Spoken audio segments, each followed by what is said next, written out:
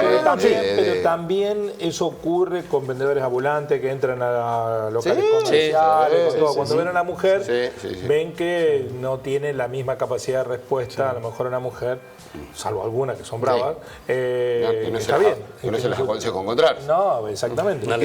Y lo que vos decías que a veces no es tampoco un problema de gravedad. No lo es, pero digo, o sea, debería entenderse que si vos decís, no, mira, gracias, te agradezco. Yo lo que creo es que para mí no es un problema, porque lo que yo conozco que sea necesario que estemos en un debate. Yo creo que hoy, con las herramientas que hay, y si hay buena gestión municipal, se pueden controlar esos fenómenos. Pero ojo que muchas veces se ha promovido eso también, ¿no?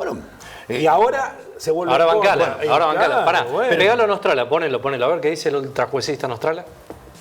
Y nosotros planteamos ya en aquel momento, en el 2024, que para nosotros no era necesario ninguna ley, de que es un tema de estricto orden municipal.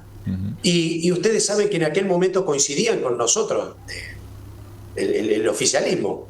Yo recuerdo que el presidente de la bancada y otros legisladores también pertenecientes al peronismo se manifestaron de esa manera, es decir, que no era necesario en la legislatura tratar ese tema, porque es un tema que lo tienen que resolver los intendentes, tienen que ver con el tema de la autonomía municipal. Claro. Bueno, pasó el tiempo, en diciembre del año pasado presentaron un proyecto donde creían de que lo iban a aprobar y después, bueno, creo que ahí tuvo mucha influencia la palabra de la Iglesia, se logró frenar, inclusive tengo entendido que había algunas diferencias internas en el peronismo, por eso no avanzó. Bueno, lo trajeron ahora de nuevo, con algunas modificaciones.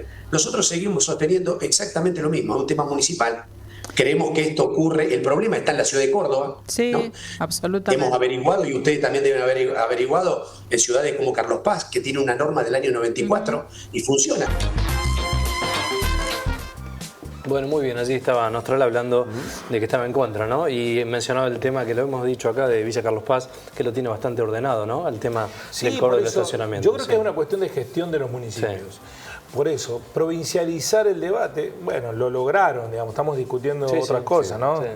Para mí tendríamos que estar discutiendo no esto, porque para mí este es emergente de otros problemas que son mucho mayor.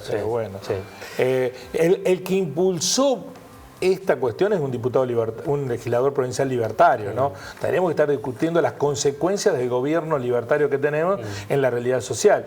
Ya sé que es el argumento que me van a dar del otro lado, no todos salen a hacer eso. No, por supuesto. No todo, porque esta es la marginalidad de la marginalidad. Claro, ¿no? absolutamente, sí. La marginalidad de la marginalidad. Vamos a escucharlo a Hernández Maqueda sobre este tema. Hablando de... Sí.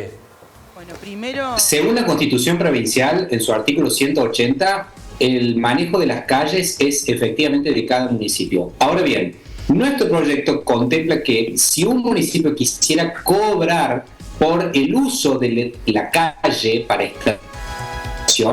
de la vía pública por tiempo, por hora o por día, lo puede hacer y eso sí forma parte de su autonomía municipal. Ahora bien, ¿quién debe cumplir este rol? Un funcionario público designado a ese fin que sea responsable por su eventual mal obrar ante que es administrada por un representante electo por el pueblo.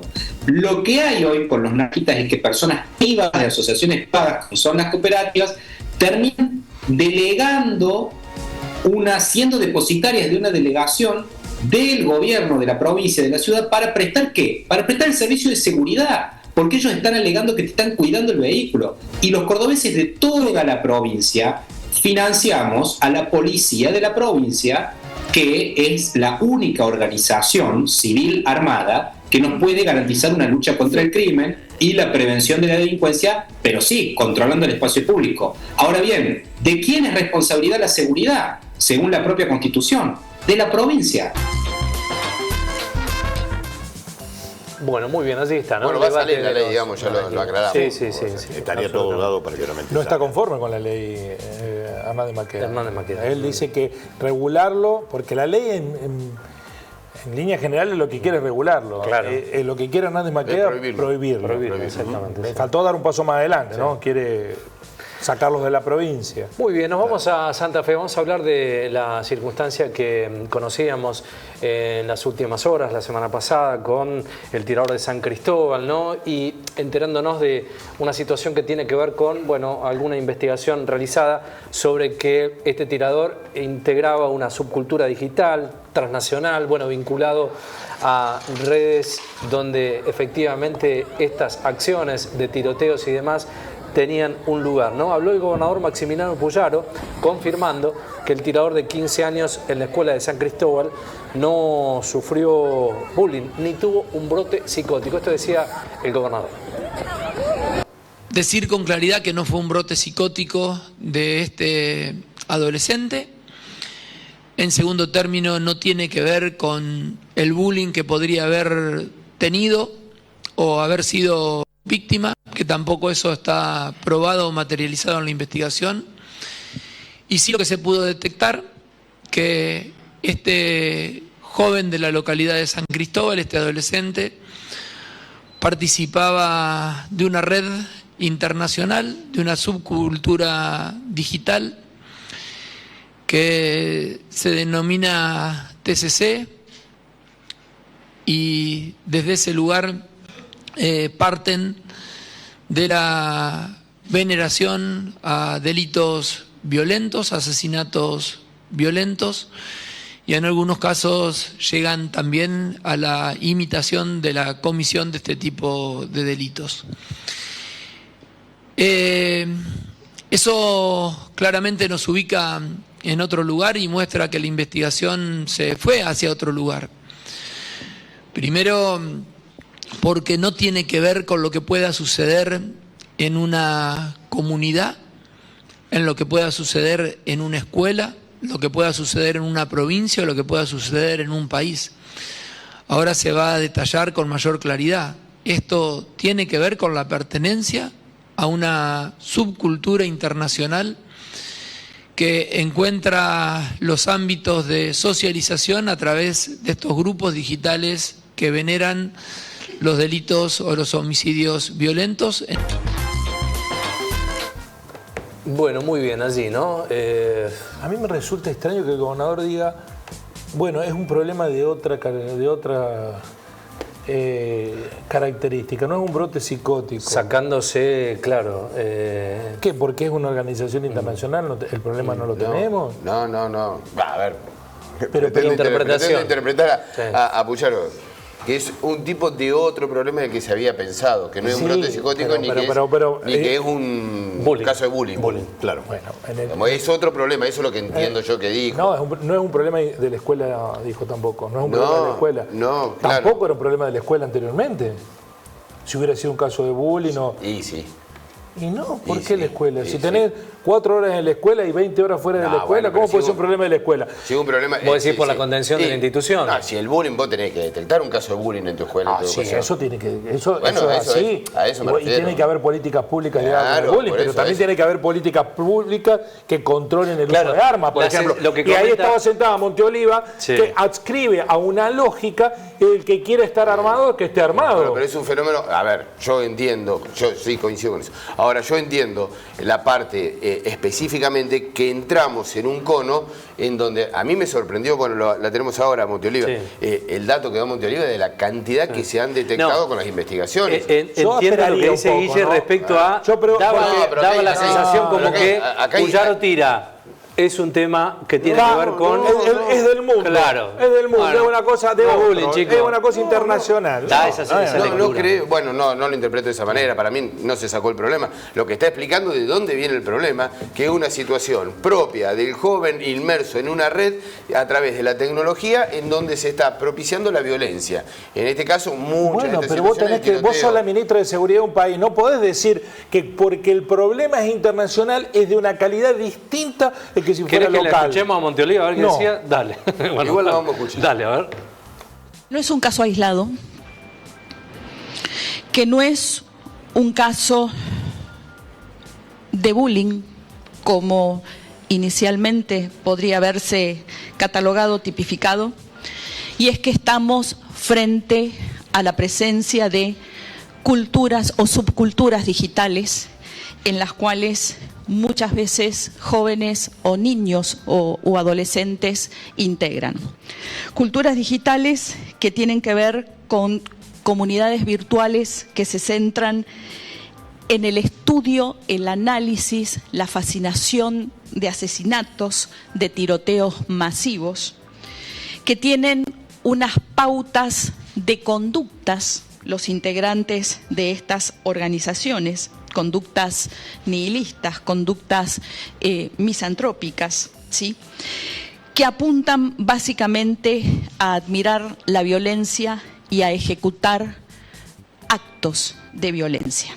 En los últimos 2 años, con investigación que viene realizando la Policía Federal Argentina en colaboración con el FBI, hemos registrado e identificado 15 casos y 4 en análisis.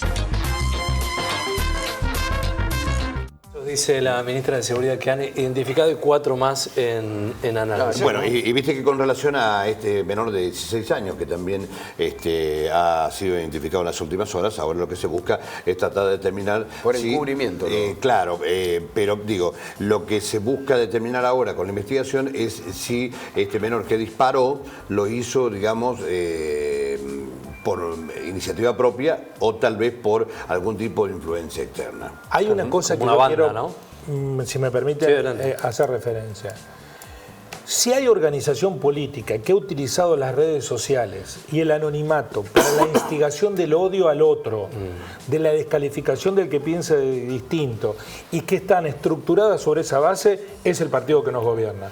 El Gordodán, John Doe, todo esto que utilizaban, ahora se blanquearon porque como son empleos públicos no quedan opciones, porque como le gusta también la tarasca, tenían que cobrar, ¿no? El Gordodán es París y ahora, bueno, pero han sembrado desde el anonimato durante al menos 2 años... Bueno, esa es otra pata de esta situación. No, es la misma pata, porque esa violencia que es verbal, que se transforma en simbólica, en gente que no está preparada, como son estos chicos que consumen, porque además son adolescentes, están solos, horas y horas frente a una pantalla, pero si vos tenés toda una organización montada, que no es de acá o no es original, esto ha ocurrido y está ocurriendo en otros países del mundo.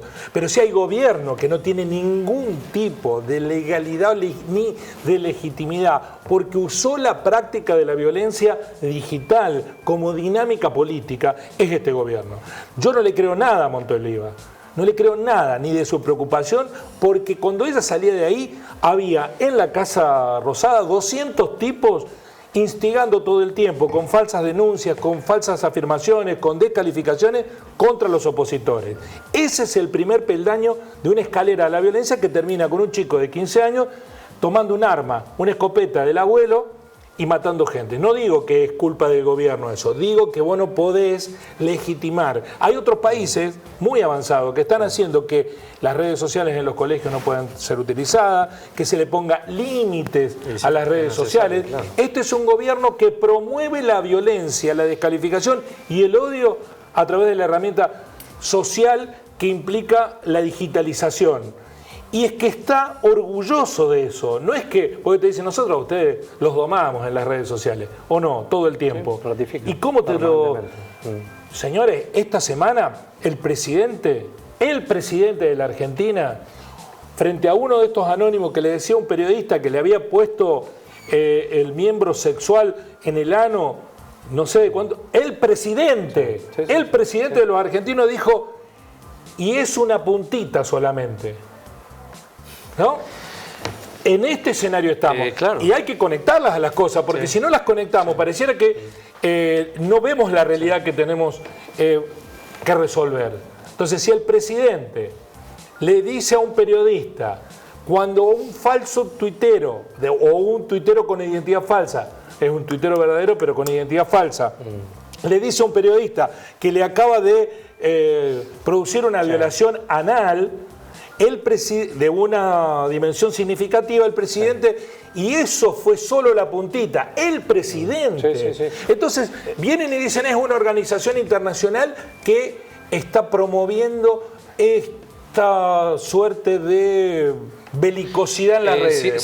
Siempre es importante entender los contextos y eso es lo que estás manifestando, Guille, respecto a la circunstancia política que se vive. Carolina Lozada defendió finalmente la ley para castigar falsas denuncias. Se le puede pasar a cualquiera. ¿Qué decía la senadora de la Unión Cívica Radical? La escuchamos.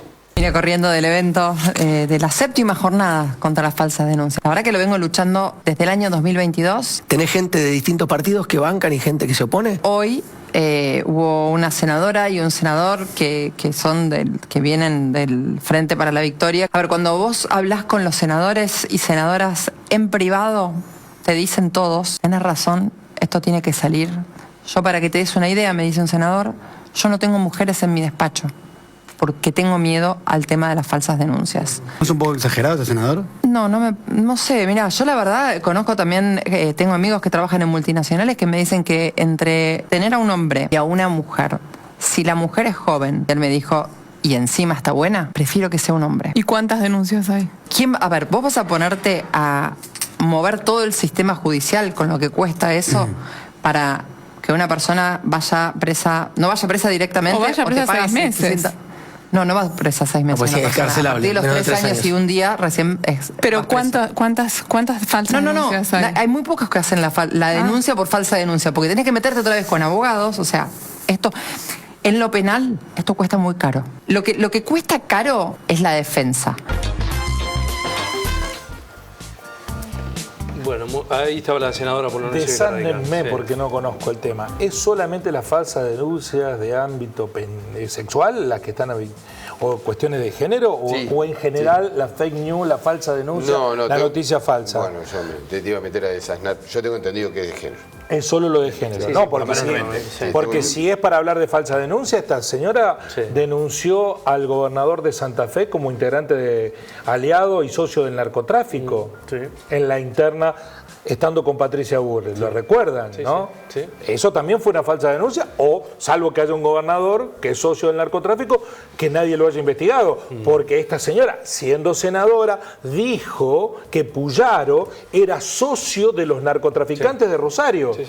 Si esas falsas denuncias se limitan a solo la cuestión de género, es un plano para discutir. Pero si es para todo, no parece que Carolina Lozada sea la indicada, ¿no? Me parece que es para lo primero. La última, tenemos 3 minutitos. No, disculpame para decir, sí se realizan en contexto de violencia de género, delitos sexuales o contra menores. Bien, perfecto. El presidente Javier Milei recibió a Nahuel Gallo. Tenemos allí, compañeros, el video para mostrarlos. El presidente estuvo escoltado por los ministros, Alejandra Monteoliva de Seguridad, hoy tuvimos un Pablo Quirno de Relaciones Exteriores y también la senadora Patricia Bullrich, ¿no? Bueno, la motosierra. Finalmente, ¿Qué tendrá que ver la motosierra con...? ¿Qué es lo que dice? Claro, viste que la tienen ahí de foto para mostrarla permanentemente. Dicen, fue una reunión muy linda, Nahuel contó su historia y los que fueron esos 448 días fue muy claro en lo que habló, reveló una importante fuente. Bueno, allí está, el gobierno nunca abandonó, dice Bullrich, la lucha por su liberación, aclaró que dio la pelea en todos los ámbitos. ¿No lo invitaron a Chiquitapia a la recepción? No pudo ir. No pudo ir. No, bueno, muy bien, allí estaba, esto fue hace poquito, ¿no? Finalmente le entregaron una camiseta de la selección argentina ahí al gendarme. Bueno, muy bien, no nos queda mucho más tiempo. Han sido muy amables, muy gentiles. Nos vamos a estar reencontrando, si les parece. Sí, nos parece. Mañana, nos parece muy bien. ¿Está bien? ¿A qué hora? Me quedó acá, tenía el datito. Creo que Guillermo la tenía también. ¿Cómo dice? La última encuesta de Suban Córdoba sobre el gobierno de Javier Milei. Dale. No, y lo que más le preocupa a los argentinos, después no tenemos tiempo, pero a mí me quedo con este dato, más allá de analizar la gestión, si es buena o es mala, si vamos en buen camino o no. Dice que considera que es el principal problema del país hoy. Llegar a fin de mes, las deudas, el 22%, la inflación, la sube de precios, el 17%, deterioro del sueldo, el 16%, la corrupción, el 4%. Las 3 primeras tienen que ver con la economía. La preocupación hoy, de acuerdo a un informe de Suban Córdoba que lo ha publicado en el día de hoy. Bien. Bueno, claro. Lo que más está afectando hoy por hoy, indudablemente, es la cuestión económica. No es un tema menor. No es un tema menor, exactamente. Compañeros, hasta mañana. Hasta mañana. Gracias por la compañía. Adiós.